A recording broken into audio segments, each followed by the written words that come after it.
El mundo del coleccionismo es muy amplio, siendo que, básicamente, cualquier cosa es coleccionable. Dentro de este mundillo, la calidad de un producto es directamente proporcional al precio. Pero con esto no me refiero a que solo un producto hecho con cariño y atención al detalle se pueda elevar a precios astronómicos, sino que productos realmente mediocres en el mejor de los casos, pueden valorarse en precios que es difícil de creer. Por ello, en el presente video, veremos casos del nicho principal del canal, los videojuegos. Casos muy interesantes donde juegos que todos acordamos que son una cagada, se valoran por un precio sorprendente en el mercado, y en caso de tener una copia, se debería considerar como una mina de oro. Sin nada más que decir, podemos comenzar.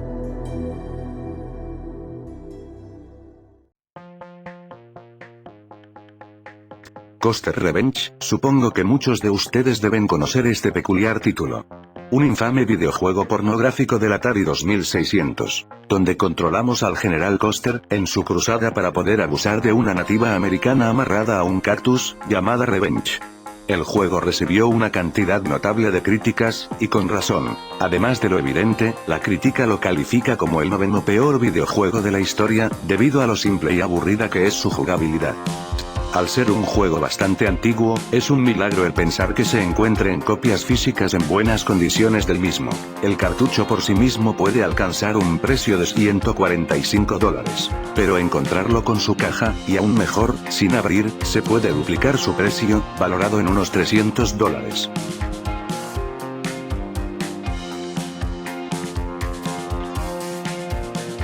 A mi punto de vista, una de las ideas más peculiares para un videojuego es la de poner a Shaquille O'Neal como protagónico en un juego de lucha. Si bien, tiene mucho sentido el hacer un juego aprovechando la popularidad del jugador y de hecho, colocar jugadores de básquet en situaciones raras no era tan extraño. El resultado en este caso, se le considera como el 4º peor videojuego en su historia. Y hablando de precios, el cartucho por sí solo, puede costar $5, con su caja en buen estado se puede valorar en unas 100 veces más, unos $500, y en condiciones impecables el anterior valor se duplica, con $1000 casi cerrados.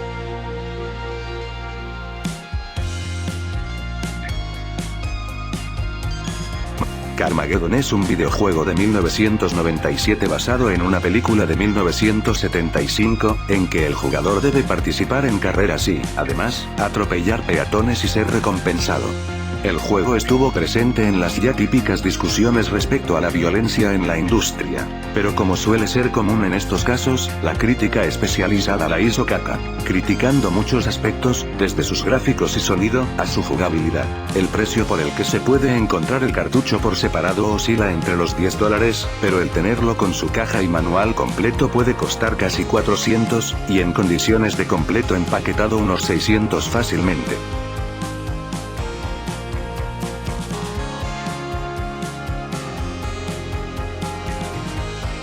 Durante la época de los 90, el reconocer a un desarrollador de videojuego como casi una celebridad, era algo inexistente.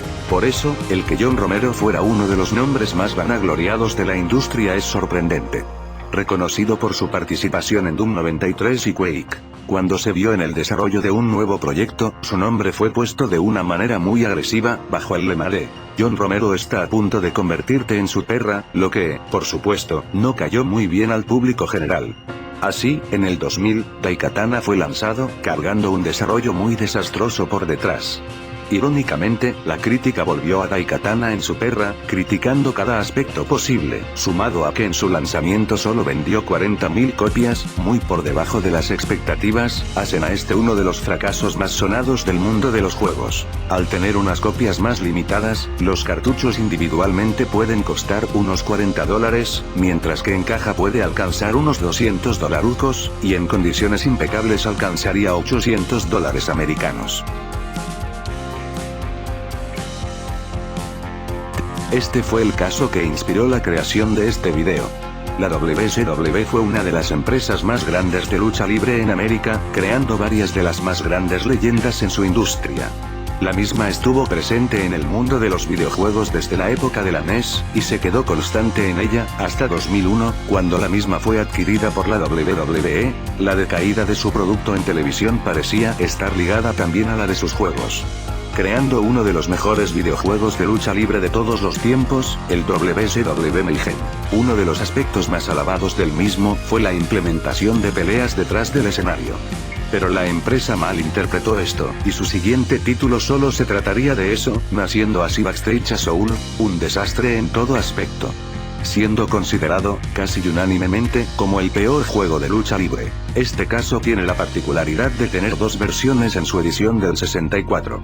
Una con un cartucho azul, la más normal, y otra con el mismo de color gris.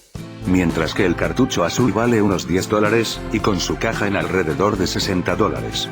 El cartucho gris, por sí solo vale unos $250, y con su caja y manual unos $300. Como ya es historia conocida, luego de que el acuerdo entre Nintendo, Sony y Philips no se concretara, Nintendo confió en Philips para hacer varios títulos usando dos de sus IP más conocidas. El resultado es uno de los peores juegos jamás creados. El desarrollo fue bastante curioso, siendo, según Trice Benola, un producto de un equipo de gente mayor, y como los evaluadores ya estaban pasados de su retiro.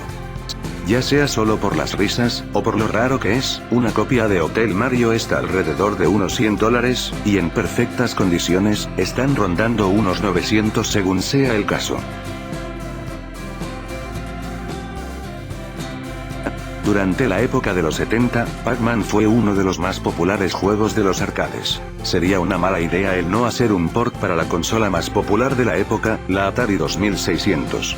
No obstante, desde el primer momento, la idea no pintaba muy bien, empezando por lo complejo que era comprimir Pac-Man en las limitaciones de la consola. Atari recurrió a Top 3D para comprimir el título, pero le dieron pocas semanas de desarrollo y se hizo lo mejor posible.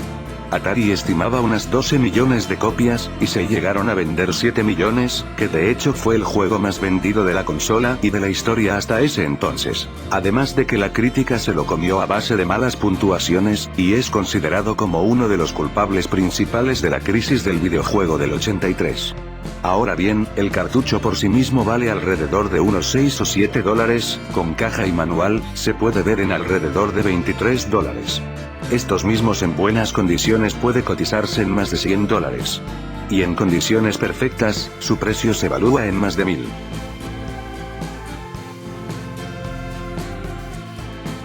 La saga de Mortal Kombat es indudablemente una de las más grandes de los videojuegos, marcando un antes y un después en la percepción general de los jueguitos.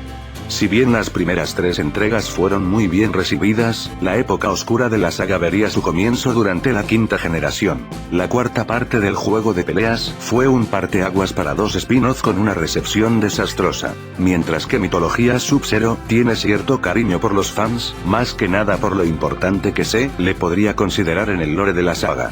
Por otro lado, Fuerzas Especiales es un desastre completamente, ningún fan de la saga gusta de él, y es poco o nulamente relevante en la historia. El juego pasó por un infierno de desarrollo, incluso causando la salida del co-creador, John Tobias. Por suerte los spin-off de la saga se redimirían en la época de la PS2, pero ese ya es otro asunto. Lo que nos compete es el precio de tan nefasto título. El juego es un completo fracaso, pocas copias vendidas, por ello, el disco por sí mismo puede costar unos $30, con caja y todo ese asunto por unos $60. Y en condiciones irreprochables más de $1200. El que es reconocido mundialmente como el peor juego de toda la historia, contando con la desdicha de ser quien por muy poco le puso fin a los videojuegos. E.T. el extraterrestre de la Atari 2600, fue el resultado de todo que puede salir mal en un desarrollo de videojuegos. Una sobreproducción de copias, una sobreestimación del interés del público, un tiempo ridículo para su gestación, y un proyecto final que es horrible en todo aspecto imaginable. Duela o no, este es uno de los títulos más legendarios, incluso protagonizando su propia leyenda urbana, que resultó ser real. Para los coleccionistas más arraigados, tener una pieza de historia de este calibre es tentador. Lo que los vendedores han aprovechado para poner precios por demás variados, con precios que varían entre los $2 a los 20 por solo el cartucho, hasta más de $60 por el producto en su caja original.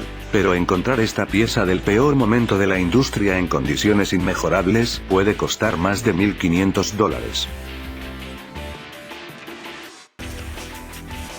La adaptación de la saga de Viernes 13 al mundo de los videojuegos fue muy mal recibido. Desarrollado por Atlus, el jugador debe de sobrevivir 3 noches y evitar que Jason Voorhees mate a todos los personajes. Los críticos lo hicieron papilla, catalogado como uno de los peores juegos jamás hechos. Las copias físicas pueden tener precios varios, el simple cartucho está por encima de $10, el paquete completo puede ser visto en alrededor de $50. Pero el poder encontrarlo en condiciones más que óptimas, se cotiza en $2.400 americanos. La Nintendo 64 dio a luz uno de los juegos más desdichados de la historia. Superman 64, fue lanzado en 1999, y se basaba en los diseños de los personajes de la serie animada de la época. Los jugadores y crítica especializada lo colocan en el pedestal de los juegos más horribles jamás hecho, mencionando, incluso, que podría ser peor que T de Atari. La jugabilidad era muy inestable, repleto de bugs, y misiones que con suerte eran aburridas, además de un final que parecía ser más una burla al jugador. El cartucho, de manera individual, puede valer más de $5, con caja y manual en 150. Pero encontrar esta infame joya en una conservación envidiable, puede contar con un precio de $2.250.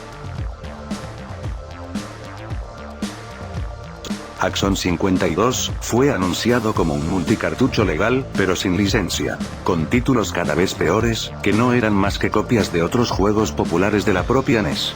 De estos, el más importante, por así decirlo, era el infame Cheetah-Man. Un juego plagado de bugs en cada esquina, una jugabilidad horrible, incluso su secuela, Cheetah-Man 2, era imposible de terminar, literalmente. Como era de esperarse, la crítica odió este juego, y lo han catalogado como uno de los peores 5 juegos jamás creados. Debido a que es raro encontrar copias del título, el cartucho suelto, puede costar $50. Con caja, no necesariamente en una óptima condición, está en más de $200. Pero encontrar este juego en condiciones perfectas, es como un santo grial de los juegos malos, pudiendo ser valorado en alrededor de $2.500 americanos.